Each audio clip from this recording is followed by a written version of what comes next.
Este podcast se presenta por cortesía de Movistar Empresas, el aliado que está transformando y potenciando negocios en toda Hispanoamérica con soluciones digitales en cloud, IoT, seguridad, conectividad, Big Data y advertising. Movistar Empresas, siempre el camino seguro.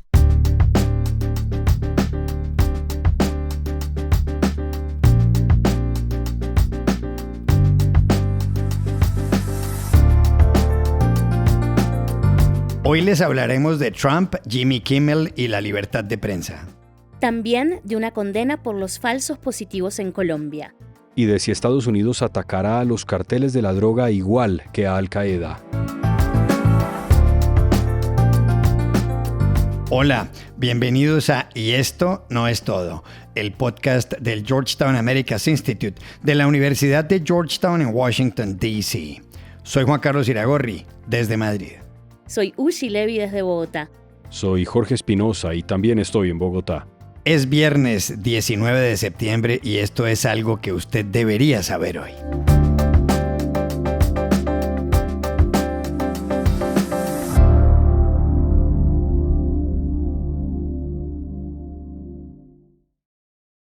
La suspensión del programa de humor satírico Jimmy Kimmel Live, que tuvo lugar ayer en Estados Unidos, ha suscitado muchas reacciones, no solo en ese país, sino a escala global.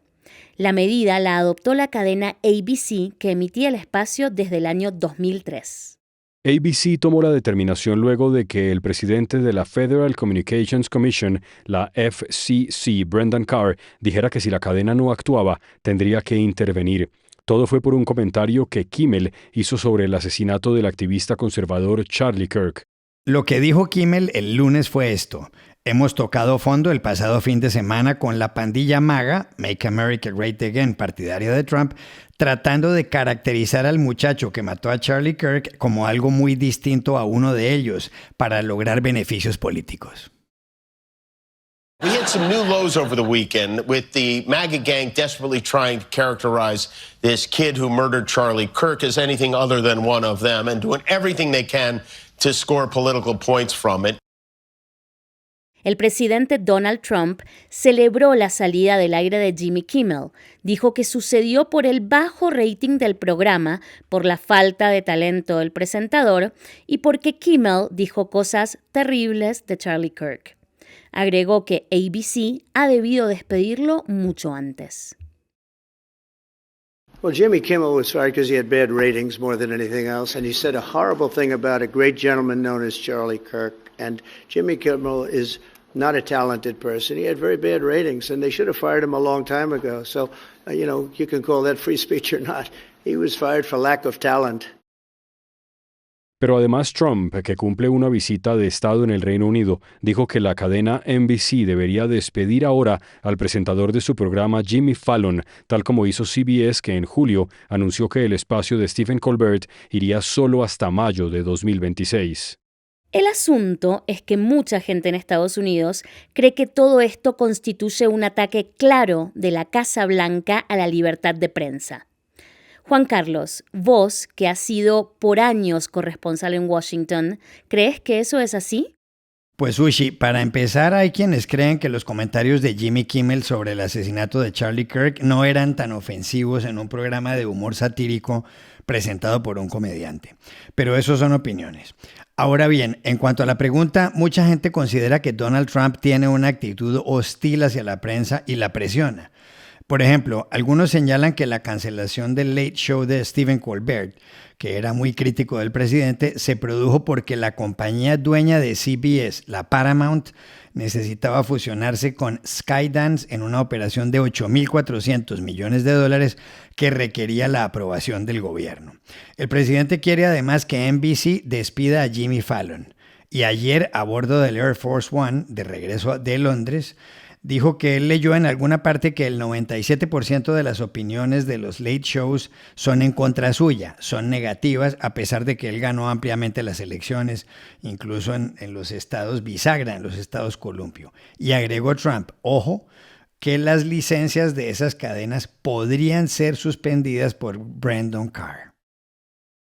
I read someplace that the networks were 97% against me. I got 97% negative, and yet I won in easily. It won all 7 swing states, popular, but won everything. And if they're 97% against, they give me only bad publicity or press. I mean, they're getting a license. I would think maybe their license should be taken away. It will be up to Brendan Carr. Pero hay más cosas, atención. En diciembre el presidente ya había entablado una demanda por $15 mil millones contra ABC, luego de que el presentador George Stephanopoulos lo acusara de ser responsable de una violación. Demanda que retiró cuando esa cadena decidió donar $15 millones a la biblioteca presidencial de Trump.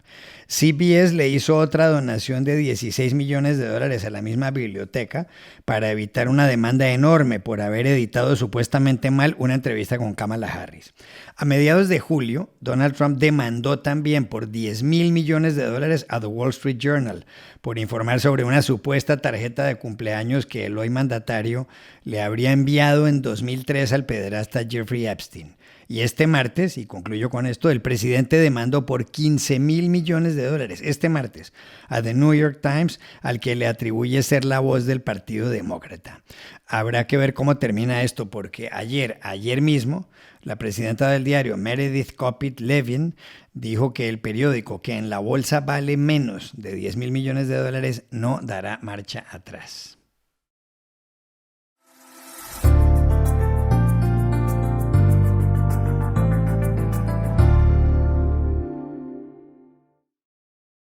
Aquí en Colombia, la Jurisdicción Especial para la Paz, la JEP, un tribunal de la llamada justicia restaurativa, creado por los Acuerdos de Paz de 2016, dictó ayer un fallo que tiene efectos profundos. Condenó a 12 exmilitares por crímenes de guerra y de lesa humanidad. Los militares, que no eran de alto rango, formaron parte del batallón de infantería de La Popa, en la ciudad de Valledupar, y mataron entre 2002 y 2005 a 135 personas inocentes, haciéndolas pasar por guerrilleros. Esto dijo ayer Ana Manuel Ochoa, magistrada de la JEP. La mayoría de las víctimas eran jóvenes entre 18 y 34 años y trabajaban en el campo o en el sector informal. Su selección respondió a su vulnerabilidad económica, a la falta de empleo, a la búsqueda de mejores oportunidades, así como a su condición de campesinos o indígenas o afrodescendientes, lo que evidencia factores de discriminación histórica. Las víctimas son parte de las 6.402 personas ejecutadas por miembros de las Fuerzas Armadas, a las que también hicieron pasar por integrantes de la guerrilla y a las que se conoce con el nombre de falsos positivos. Sus muertes se produjeron durante el gobierno de Álvaro Uribe. Las condenas a los 12 exmilitares consisten en trabajar en proyectos de memoria y dignificación de las víctimas, como por ejemplo en ayudar a construir 700 osarios en Valledupar o un centro cultural para el pueblo Wiwa. Esas tareas deben llevarse a cabo durante un máximo de 8 años. Ninguno de los condenados irá a prisión, como tampoco los exlíderes de las FARC condenados por la JEP 2 días antes. La idea de los acuerdos de paz firmados por el entonces presidente Juan Manuel Santos era que se conociera la verdad y honrar a las víctimas. ¿Cómo calificar la condena de ayer a los 12 antiguos miembros del ejército colombiano? Hablamos con Armando Pumarejo, cuyo hijo de 28 años fue asesinado dentro del batallón La Popa por esa oscura y terrible alianza de militares y paramilitares. En calidad de víctima del Estado colombiano, es muy indignante y de mucha tristeza esa paupérrima pena para los comparecientes del Ejército Nacional. Mi hijo Carlos Alberto Pumarejo López Sierra, muerto por las armas del Estado que eran para defender, no permitió que vieran nacer, mucho menos criar sus hijas gemelas. Me tocó hacer el papel de papá y abuelo para poderlas sacar adelante. Ese fatídico 22 de junio del 2002 fue el inicio de una lucha constante por saber la verdad de lo que pasó. Pero ¿a qué precio esa verdad?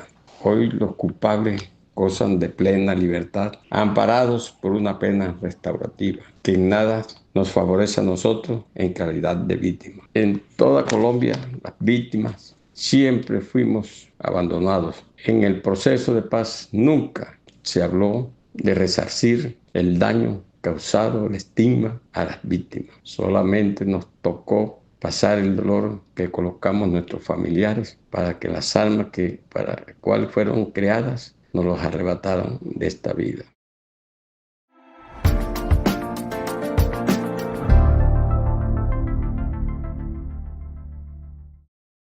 Este podcast se presenta con el apoyo del Grupo Tecnoglass, el poder de la calidad.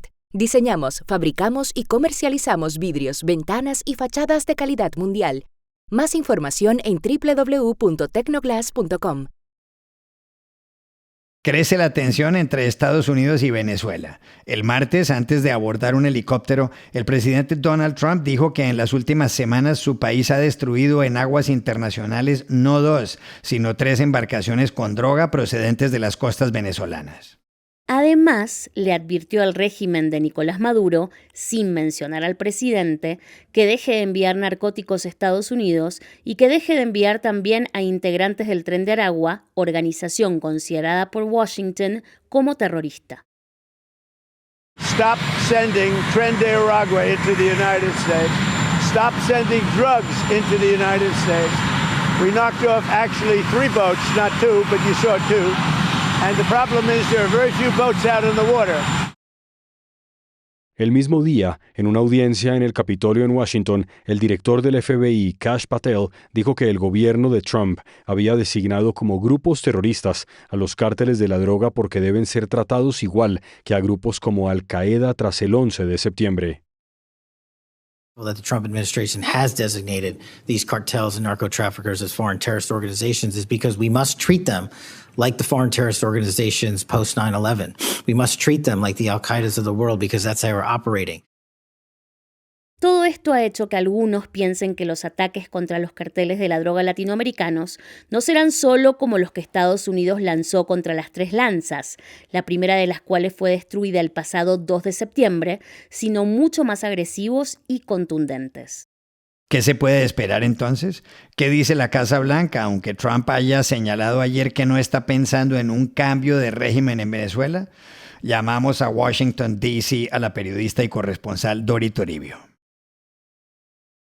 Juan Carlos, el gobierno de Donald Trump habla de la fase más agresiva de la lucha contra el narcotráfico, una de sus grandes promesas ya desde su primera presidencia, que ahora ejecuta de manera gradual. A principios de año, una de las primeras órdenes ejecutivas que firmó el presidente Trump tras regresar a la Casa Blanca fue la designación de una larga lista de bandas criminales y carteles de la droga como organizaciones terroristas internacionales, incluyendo el Tren de Aragua de Venezuela y el Cartel de Sinaloa, así como otros carteles mexicanos. Esa lista se ha ido ampliando poco a poco, más recientemente con bandas de Ecuador. Más tarde, Trump firmó una directiva este verano para autorizar al Pentágono al uso de la fuerza militar contra los carteles de la droga en el extranjero allá donde estén, en referencia a toda Latinoamérica. Poco después, Estados Unidos reforzó en agosto su presencia militar en el Caribe y la primera semana de septiembre llegó el primer ataque a una embarcación en aguas internacionales que la Casa Blanca dijo venía de Venezuela, cargada de drogas hacia Estados Unidos, operada por el Tren de Aragua. Esta semana llegó la segunda operación y, según Trump, ha habido incluso una tercera que no se ha hecho pública. Esto tienen todas en común: la poca información oficial del Pentágono, a diferencia de otras operaciones militares pasadas, tras las que hubo ruedas de prensa, confirmaciones, coordenadas y comparecencias en el Congreso. Ahora todo esto es a puerta cerrada, pero el mensaje es público. Los altos cargos del gobierno de Trump son muy claros y es importante prestar atención a la terminología. El presidente Trump, su secretario de Estado Marco Rubio y su secretario de Guerra, Pete Hegseth, hablan de narcoterroristas, amenazas inminentes para la seguridad nacional, operaciones que seguirán para acabar con el tráfico de drogas, ya no con interceptaciones, que consideran fracasaron, sino con ataques militares, que Trump recientemente dijo podrían ser marítimos o terrestres. Hablan de enemigos muertos en acción, de primera línea de combate, y Hegseth dijo que los criminales de la droga no son diferentes a organizaciones terroristas como Al-Qaeda. En los últimos 20 años, Todos los presidentes de Estados Unidos lanzaron ataques militares en diferentes países de Oriente Medio contra Al-Qaeda o el Estado Islámico dentro de la lucha contra el terror, que justificaron con su autoridad constitucional como comandante en jefe de Estados Unidos y en el marco de las resoluciones del uso de la fuerza militar aprobadas por el Congreso tras los atentados del 11 de septiembre. Ahora, el gobierno de Trump parece querer aplicar ese precedente de la guerra contra el terrorismo después del 11S a la histórica guerra contra las drogas. Y estas son otras cosas que usted también debería saber hoy. La Asamblea Nacional de Venezuela le dio luz verde ayer en primera instancia a una ley que permite un tratado de asociación estratégica y de cooperación con Rusia. La ley, aprobada por la mayoría chavista del órgano legislativo, fortalece los nexos con Moscú, justo cuando hay tensiones entre Caracas y Washington. En Venezuela opera, por ejemplo, una fábrica de fusiles rusos Kalashnikov. El presidente de Francia, Emmanuel Macron, y su esposa Brigitte presentarán pruebas científicas en una corte del estado de Delaware, en Estados Unidos, de que ella no nació hombre, como afirma la influenciadora estadounidense Candace Owens. Así lo dijo ayer el abogado de los Macron, Tom Clare. Entre esas pruebas habrá fotos de la señora Macron embarazada y criando a los 3 hijos de su primer matrimonio. Owens lleva meses con la teoría de que al nacer, Brigitte Macron era hombre y se llamaba Jean-Michel Trono, que es el nombre de su hermano mayor. Los Macron la demandaron en julio. Brigitte Macron es 24 años mayor que su esposo, el presidente, que tiene 47. El gigante tecnológico estadounidense Nvidia anunció ayer que invertirá $5.000 millones en la compra de acciones de Intel, uno de sus principales competidores, que enfrenta problemas económicos. Así, conseguirá alrededor del 4% de las acciones. El anuncio se produce pocos días después de que el gobierno de Estados Unidos dijera que piensa adquirir aproximadamente el 10% de las acciones de Intel. Y aquí termina Y esto no es todo, donde siempre habrá más. En la producción estuvo John F. Burnett. Pueden suscribirse a este podcast en nuestro sitio web y esto no es todo.georgetown.edu, seguirnos en nuestras cuentas de X y de Instagram, @y esto no es todo, y por supuesto, buscarnos en nuestro canal de YouTube. Gracias por oírnos. Chao, hasta la próxima.